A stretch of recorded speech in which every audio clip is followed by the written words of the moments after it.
Hello बच्चों, स्वागत है आपका विस्फोट लर्निंग एकेडमी के इस नए वीडियो में। तो बच्चों, आज के इस वीडियो में हम आपकी कक्षा 11वीं रसायन विज्ञान के पहले पार्ट की शुरुआत आज के इस वीडियो में करने वाले हैं। देखिए, थोड़ा सा मैं बेसिक्स के बारे में चर्चा करूं। अगर जब आप 10वीं की परीक्षा पास करके 11वीं में आते हैं तो वहां से आपकी जो ब्रांचेज हैं वह बढ़ जाती हैं। मैं अगर साइंस वर्ग की बात करूं तो अगर आप साइंस वर्ग से पढ़ रहे हैं तो आपको दो फिजिक्स केमिस्ट्री तो कंपलसरी है, फिजिक्स केमिस्ट्री तो पढ़ना ही पड़ेगा, भौतिक विज्ञान और रसायन विज्ञान तो आपको पढ़ना ही पड़ेगा। लेकिन यहाँ पे ऑप्शनल हो जाता है कौन सा, जीव विज्ञान। तो भौतिक और रसायन आपको पढ़ना ही पड़ेगा।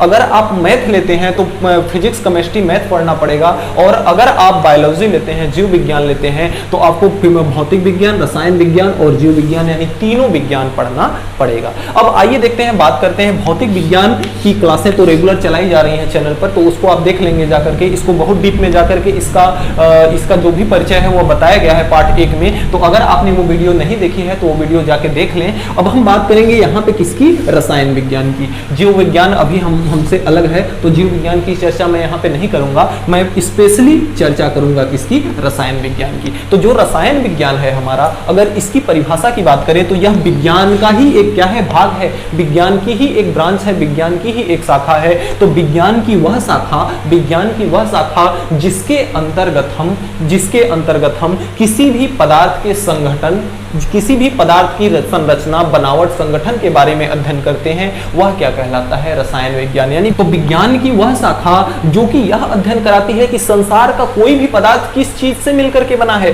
उसका संगठन क्या है, उसमें क्या क्या चीज उपस्थित है, इन सब के बारे में जो विज्ञान अध्ययन कराता है उसे हम क्या कहते हैं, रसायन विज्ञान। यानी विज्ञान की वह शाखा जिसके अंतर्गत हम किसी भी पदार्थ के संगठन, उसकी अवस्थाओं के बारे में अध्ययन करते हैं, वह विज्ञान की शाखा क्या कहलाती है, रसायन विज्ञान कहलाती है। देखिए, रसायन विज्ञान में सबसे पहले यहां बात किया जाएगा पदार्थों की। क्या किया जाएगा, बात किया जाएगा कि पदार्थों की, कि पदार्थ क्या होते हैं, कैसे होते हैं, पदार्थ में क्या क्या होता है, ये सब चीज, और पदार्थ किन किन अवस्थाओं में पाया जाता है, इसका डीपली अध्ययन करेंगे। दूसरा चीज कि पदार्थ किससे मिलकर के बना है, अणुओं से मिलकर के बना है। कोई भी द्रव्य या कोई भी मेटल, कोई भी पदार्थ किससे मिलकर के बना है, अणुओं से।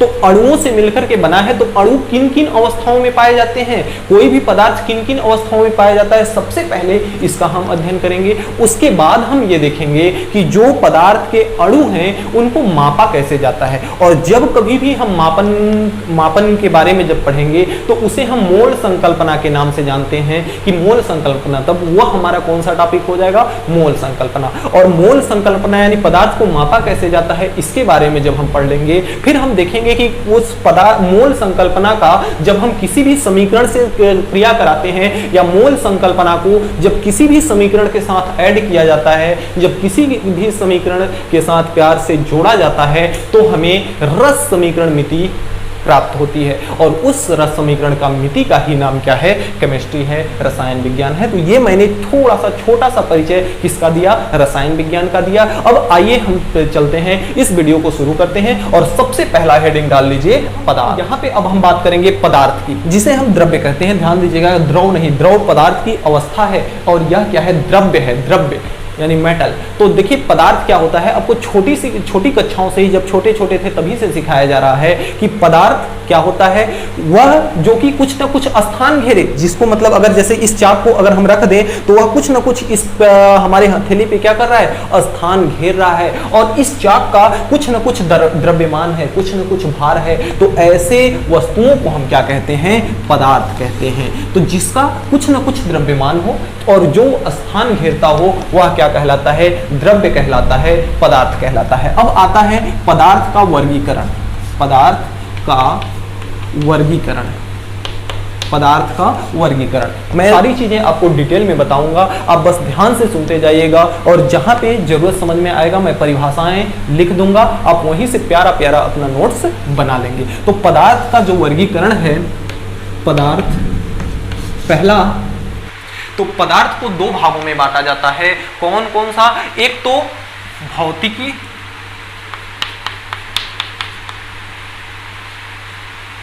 भौतिक वर्गीकरण, फिजिकल क्लासिफिकेशन, और दूसरा आपका है रासायनिक वर्गीकरण। तो देखिए, पदार्थ का जो वर्गीकरण।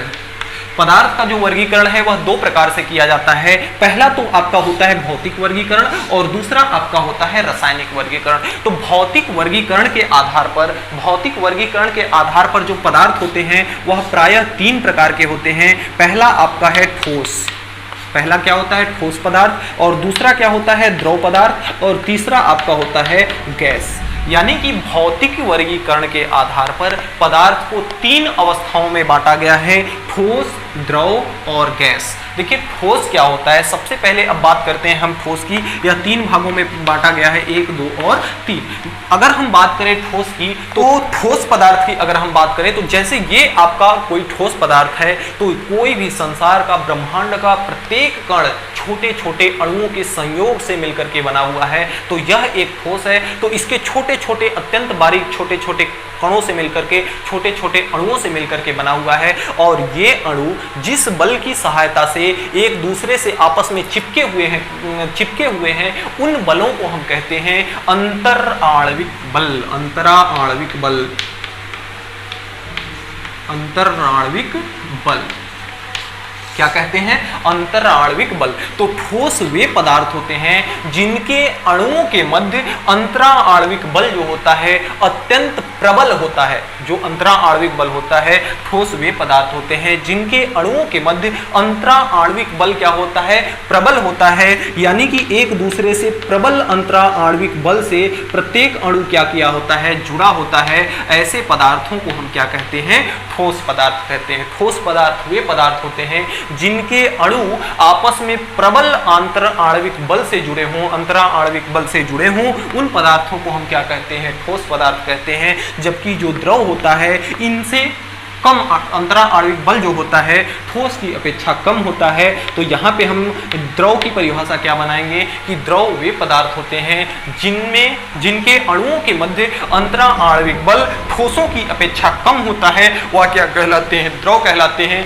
दूसरा इसका मोस्ट इंपॉर्टेंट जो गुण है वह है कि इस द्रव जो होता है ना, द्रव में बहने का गुण पाया जाता है। किसका गुण पाया जाता है, बहने का गुण पाया जाता है। और तीसरा चीज जो गैस होता है, इन गैस के अणुओं के मध्य अंतराण्विक बल अत्यंत कम होता है, या कह सकते हैं नागण्य होता है। तो गैस वे पदार्थ होते हैं जिनके अणुओं के मध्य अंतराण्विक बल एकदम नागण्य होता है, वे क्या कहलाते हैं, गैस कहलाते हैं। अब अगर इसके आयतन की बात करें, किसकी बात करें, आयतन की, तो जो ठोस पदार्थों का आयतन क्या होता है, निश्चित होता है। ठोस पदार्थों का आयतन क्या होता है, निश्चित होता है। तो ठोस पदार्थ का आयतन क्या होता है, निश्चित होता है। और द्रव का भी आयतन जो होता है, आयतन क्या होता है, निश्चित होता है।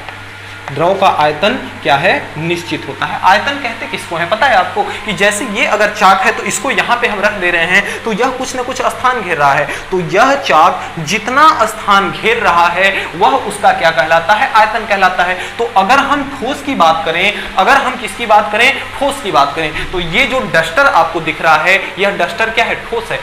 तो इसका आयतन निश्चित है, इसका आयतन निश्चित है। इसका मतलब क्या हुआ कि जैसे अगर इसको मैं यहाँ पे रखा तो यह जितना स्थान घेरा यह इसका क्या कहलाएगा, आयतन। तो इस डस्टर को चाहे हम यहाँ रखें, चाहे इसको ब्रिटेन में ले जाके रख दें, चाहे अमेरिका में ले जाके रख दें, स्थान तो घेरेगा इतना ही जितना यह है। तो यानी कि इसका आयतन निश्चित है। इसको कहीं पे भी ले जाकर के रख देंगे तो इसका आयतन हमेशा क्या रहेगा, निश्चित रहेगा। यह उतना ही स्थान घेरेगा जितना कि यहाँ घेर रहा है। दूसरा चीज की द्रव की अगर बात करें तो इसका भी आयतन क्या होता है, निश्चित होता है। कैसे कि जैसे अगर आपके पास 1 लीटर दूध है तो चाहे आप उसको 1 लीटर दूध को गिलास में रख दीजिए, चाहे पेट में रख लीजिए, चाहे अन्य किसी बर्तन में रख लीजिए, वह हमेशा कितना रहेगा, 1 लीटर ही रहेगा। इसलिए इसका भी आयतन क्या होता है, निश्चित होता है। अगर हम गैस की बात करें तो गैस का जो आयतन होता है, गैस का जो आयतन होता है वह अनिश्चित होता है।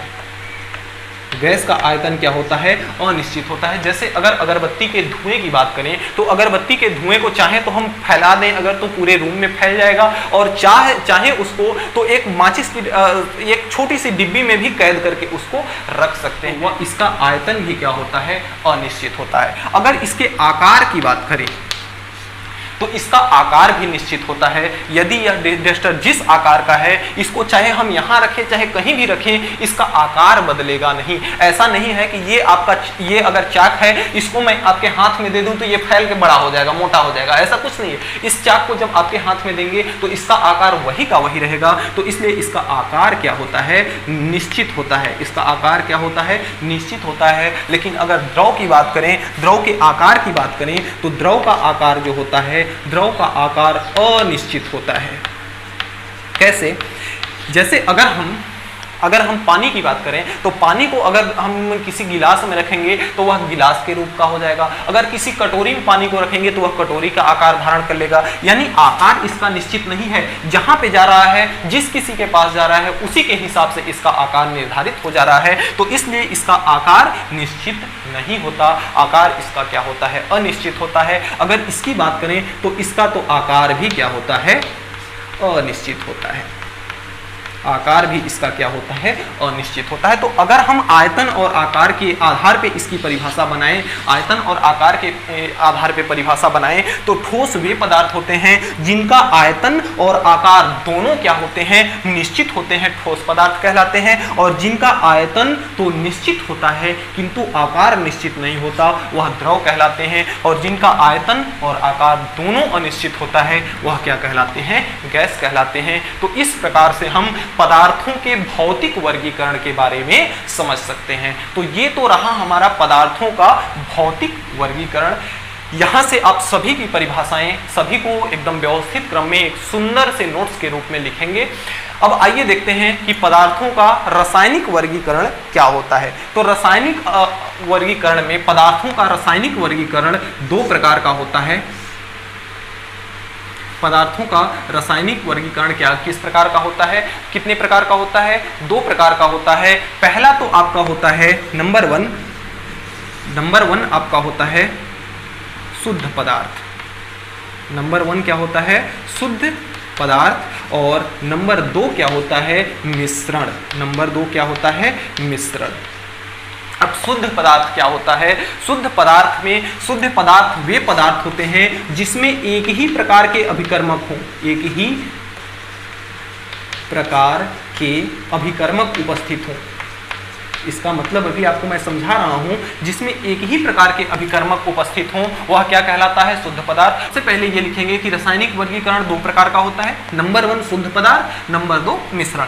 तो शुद्ध पदार्थ किसे कहते हैं, शुद्ध पदार्थ वे पदार्थ होते हैं जिसमें एक ही अभिकर्मक, एक ही प्रकार का अभिकर्मक उपस्थित हो, वे क्या कहलाते हैं, शुद्ध पदार्थ कहलाते हैं। और जहां विभिन्न प्रकार के अभिकर्मक हों, विभिन्न प्रकार के अभिकर्मक उपस्थित हों, विभिन्न प्रकार के अगर अभिकर्मक उपस्थित हों, वह क्या कहलाता है, मिश्रण कहलाता है। जहां एक से अधिक प्रकार के या अलग अलग प्रकार के या विभिन्न प्रकार के अभिकर्मक उपस्थित हों, वह क्या कहलाता है, मिश्रण कहलाता है। अब अभिकर्मक का मतलब अभी आपको समझ में आ जाएगा। जब हम इस शुद्ध पदार्थ और मिश्रण का जब इसके भागों को पढ़ेंगे, तब तक आप इसका स्क्रीनशॉट लीजिए। मैं इस चीज को रफ कर दूंगा, फिर मैं शुद्ध पदार्थ कितने प्रकार के होते हैं, कौन कौन से होते हैं, उसको बताऊंगा। और मिश्रण कितने प्रकार के होते हैं और किसे कहते हैं, उसको बताऊंगा। तो ये आपका सारा कंफ्यूजन, एक भी कंफ्यूजन आपका बचेगा नहीं, सारा दूर हो जाएगा।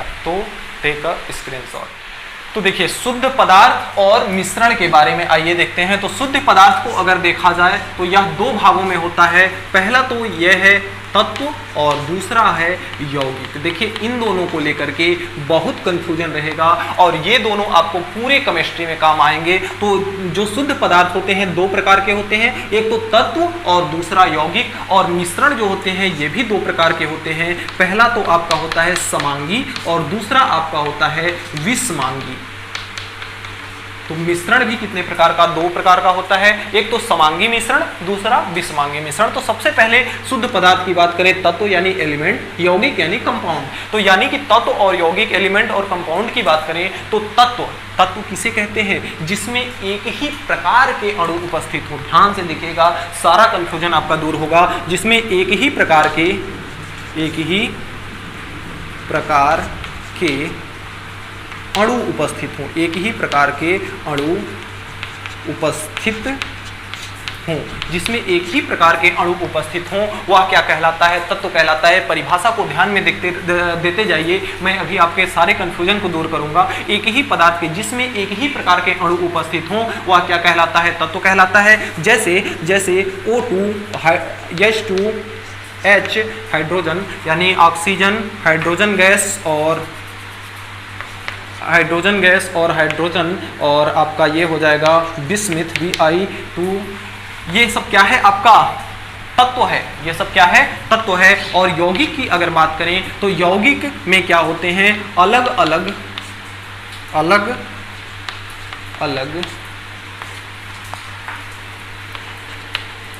प्रकार के अणु उपस्थित हों।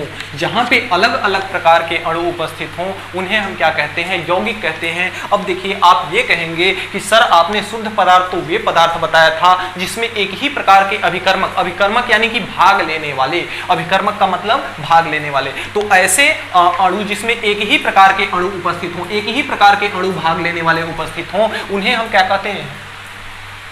उन्हें हम क्या कहते हैं? शुद्ध पदार्थ कहते हैं। अभिकर्मक का मतलब भाग लेने वाले अणु, अभिकर्मक का मतलब भाग लेने वाले अणु। तो जहां पर एक ही प्रकार के भाग लेने वाले अणु होंगे, वह क्या कहलाएगा? शुद्ध पदार्थ। लेकिन यहाँ पे आप बता रहे हैं कि O2 है, तो O2 में एक प्रकार का अणु कहाँ? एक ही अणु कहाँ है? दो अणु है ना। O2 में O के कितने अणु हैं? 2 अणु हैं। तो आपने परिभाषा सुनने में गलत कर दी। मैंने कहा है कि एक ही प्रकार के अणु, ये नहीं बोला कि एक अणु उपस्थित हो। तो एक ही प्रकार के यानी O में कितने अणु हैं?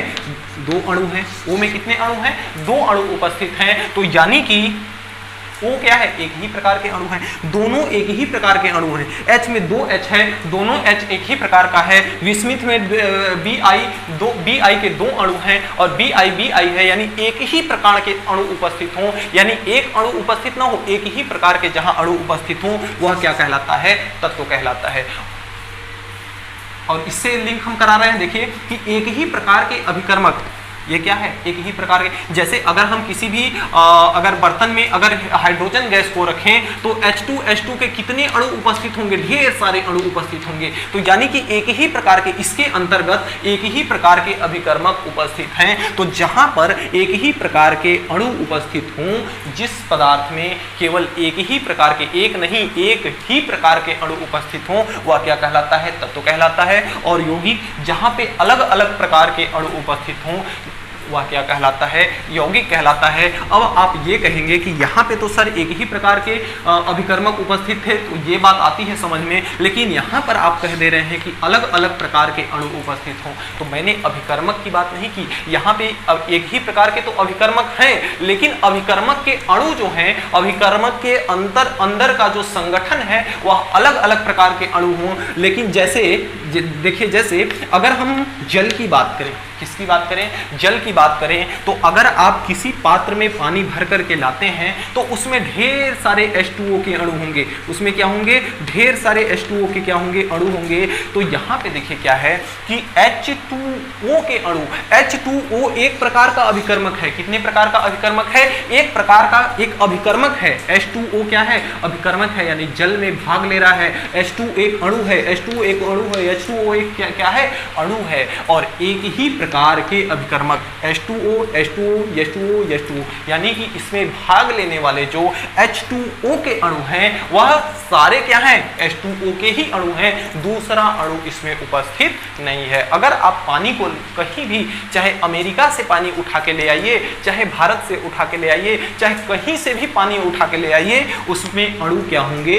H2O ही होंगे। लेकिन H2O में अणु अगर देखा जाए, ये आपस में क्या है? ये अभिकर्मक है। यह क्या है? अभिकर्मक है। लेकिन इसमें अणुओं की अगर बात करें, इसमें किसकी बात करें? अणुओं की बात करें तो H के 2 अणु हैं और O के 1 अणु हैं, जो कि अलग अलग प्रकार के हैं। भाई H अलग है, O अलग है, तो अलग अलग प्रकार के अणु उपस्थित हों, लेकिन अभिकर्मक कितने प्रकार का हो? एक ही प्रकार का हो, तो वह क्या कहलाता है? यौगिक कहलाता है। तत्व और यौगिक में अंतर समझ में आया आपको, जहां पे केवल एक ही प्रकार, जिस अभिकर्मक में ऐसे पदार्थ जिसके अभिकर्मक में केवल एक ही प्रकार के अणु उपस्थित हों वह क्या कहलाता है, तत्व कहलाता है। और ऐसा पदार्थ जिसके अभिकर्मक में अलग अलग प्रकार के अणु उपस्थित हों वह क्या कहलाता है, यौगिक कहलाता है। वह क्या कहलाता है, यौगिक कहलाता है। अब इसको मैं मिटाता हूं, फिर आपको बताऊंगा समांगी और विषमांगी। तो अगले क्रम में आपका है समांगी मिश्रण और विषमांगी मिश्रण। तो देखिए समांगी मिश्रण किसे कहते हैं, ऐसा मिश्रण जिसमें अणुओं का संगठन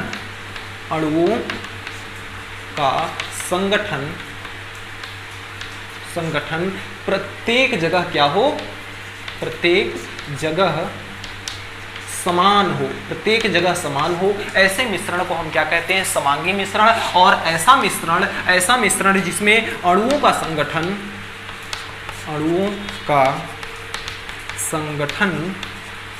असमान हो उसे हम क्या कहते हैं, विषमांगी मिश्रण। इसका मतलब क्या हुआ, देख जैसे दो एग्जांपल लेता हूं मैं। एक तो आप ले लेते हैं मिश्रण, एक चीनी और पानी का, चीनी और प्लस पानी एक में घोल दिए हम एक बर्तन में, और एक बर्तन में हम क्या घोल दिए, मिट्टी प्लस पानी। एक में मिट्टी प्लस पानी घोल दिए और एक में क्या कर दिए, चीनी और पानी घोल दिए। तो देखिए चीनी और पानी के मिश्रण की अगर बात करें तो चीनी और पानी के मिश्रण को जब घोल दिया जाता है तो उसको शरबत कहते हैं, सिरका कहते हैं। गांव देहात में क्या होता है था पहले के ज़माने में कि जब मेहमान लोग आते थे तो चीनी और पानी का मिश्रण बना करके और इसी में साथ में नींबू डाल करके उनको दे दिया जाता था और स्वागत के रूप में उनका स्वागत किया जाता था। चीनी और पानी का मिश्रण दे करके उनका स्वागत किया जाता था। तो यहाँ पे देखिए चीनी और पानी का जो मिश्रण है, चीनी और पानी को अगर हम अच्छे से घोल दें तो एक दूसरे में क्या होते हैं, विलय हो जाते हैं, घुल जाते हैं। और उस विलयन में, उस मिश्रण में चाहे एक चम्मच हम यहाँ से निकाल के चख लें, चाहे एक चम्मच यहाँ से निकाल के चख लें, चाहे एक चम्मच यहाँ से निकाल के चख लें। कहने का मतलब ये है कि इस मिश्रण में चाहे हम कहीं से भी उठा करके टेस्ट कर लें, सभी जगह का टेस्ट समान आएगा। सभी जगह का टेस्ट क्या होगा, समान आएगा। यानी अणुओं का संगठन जो है प्रत्येक जगह पे क्या होगा, बराबर होगा। यानी कहने का मतलब अगर 1 सेंटीमीटर 1 बाई 1 सेंटीमीटर यहाँ पे ले लें और 1 बाई 1 सेंटीमीटर यानी 1 ml यहाँ से उठा लें, 1 ml यहाँ से उठा लें। अगर इसमें चीनी के 100 अणु और पानी के 1000 अणु हैं 1 ml में, तो यहाँ भी 1 ml में चीनी के 100 अणु और पानी के 1000 अणु उपस्थित होंगे। यानी अणुओं का जो संगठन है प्रत्येक जगह समान होगा। और इसको कहीं से भी उठाकर देख लें, सबका संगठन, सबका स्वाद क्या होगा, समान होगा। तो ऐसे मिश्रण को हम क्या कहते हैं, समांगी मिश्रण कहते हैं। अगर हम विषमांगी मिश्रण की बात करें, मिट्टी और पानी को देखें तो मिट्टी और पानी को अगर देखें तो मिट्टी पानी में जब घोली जाती है तो बड़े बड़े कण जो होते हैं नीचे की ओर क्या होते हैं, बैठ जाते हैं और ऊपर की ओर क्या होता है, छोटे छोटे हल्के कण जो होते हैं ऊपर की ओर तैरते हैं। तो इसमें अणुओं का जो संगठन है यहां से उठा करके देखेंगे तो उसका संगठन कुछ अलग आएगा, संगठन कुछ अलग आएगा। और यहां से अणुओं को उठा के देंगे तो इसका संगठन कुछ अलग आएगा। तो मिट्टी और पानी का मिश्रण जो है, मिट्टी और पानी का मिश्रण क्या होगा, विषमांगी होगा। यहां जैसे में करके लिख लेंगे, जैसे मिट्टी पानी का मिश्रण, जैसे मिट्टी पानी का मिश्रण। और इसमें जैसे में करके लिख लेंगे चीनी पानी का मिश्रण। तो ऐसा मिश्रण जिसमें अणुओं का संगठन प्रत्येक जगह पर समान हो, समांगी मिश्रण कहते हैं। और ऐसा मिश्रण जिसमें अणुओं का संगठन क्या हो, असमान हो, प्रत्येक जगह पर अलग अलग हो, ऐसे मिश्रण को हम क्या कहते हैं, विषमांगी मिश्रण कहते हैं। तो ये जो पदार्थ का वर्गीकरण है यह समाप्त होता है। तो प्यारे बच्चों, इसके बाद, इसके जस्ट बाद वाली जो टॉपिक पढ़ेंगे, अब हम पढ़ेंगे मोल संकल्पना। तो बच्चों आज के इसके बाद से जो आज की केमिस्ट्री है, 11वीं की केमिस्ट्री है वह स्टार्ट होगी। तो यह कुछ बेसिक्स रहे। तो आज की वीडियो में इतना ही। हमें उम्मीद है कि आज हमने जो भी पढ़ा आपको अच्छे समझ में आया होगा। और यह वीडियो कैसी लगी आप इसमें 2 मिनट का समय निकाल करके जरूर लिखेंगे आप कि यह वीडियो आपको कैसी लगी, ताकि हमें मोटिवेशन मिलता रहे और मैं आपके लिए इसी तरह की वीडियो हमेशा ला करके देता रहूं। तो और अभी तक आपने हमारे चैनल को सब्सक्राइब नहीं किया है और मेरा पढ़ाया हुआ अगर आपको समझ में आता है तो चैनल को सब्सक्राइब करके बेल आइकन को प्रेस जरूर कर लीजिएगा, ताकि मेरी अगली आने वाली वीडियो की नोटिफिकेशन सबसे पहले आप तक पहुंच सके। तो मिलते हैं नेक्स्ट वीडियो में नेक्स्ट टॉपिक के साथ नेक्स्ट डे। तब तक के लिए गुड बाय।